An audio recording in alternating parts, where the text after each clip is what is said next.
समाज की ताकत। एक था राम कुमार जो हमेशा अपने समाज में सक्रिय रहता था। उसको सभी जानते थे, बड़ा मान सम्मान मिलता था।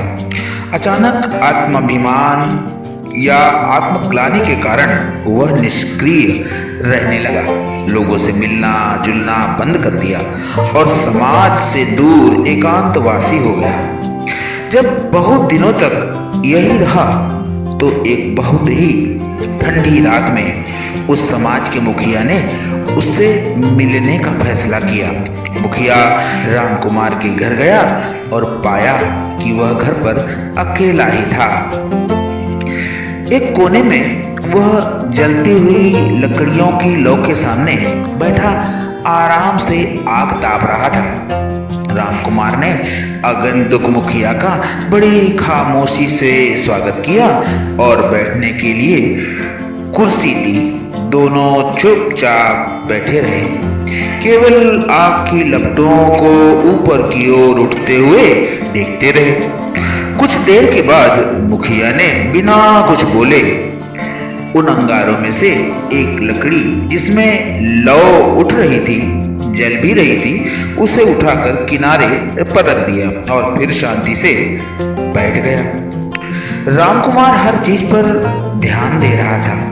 लंबे समय से वह अकेला होने के कारण मन ही मन आनंदित भी हो रहा था कि वह आज अपने समाज के मुखिया के साथ बैठा है।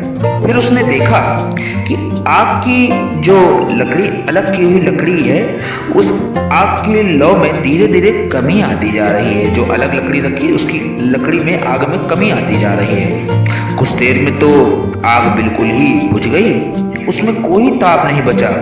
उस लकड़ी से आग की चमक जल्द ही समाप्त हो गई।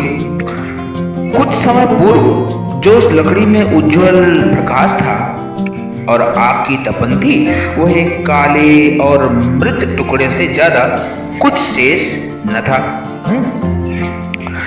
इस बीच दोनों ने एक दूसरे का बहुत ही संक्षिप्त अभिवादन किया, कम से कम शब्द बोले। जाने से पहले मुखिया ने अलग की हुई जो बेकार लकड़ी को उठाया और फिर से आग के बीच में रख दिया। वो लकड़ी फिर से जलकर सुलगकर लौ बनकर जलने लगी और चारों ओर रोशनी और ऊष्मा बिखेरने लगी। जब रामकुमार मुखिया को छोड़ने के लिए दरवाजे तक पहुंचा तो उसने मुखिया से कहा, मेरे घर आकर मुलाकात करने के लिए आपका बहुत बहुत धन्यवाद।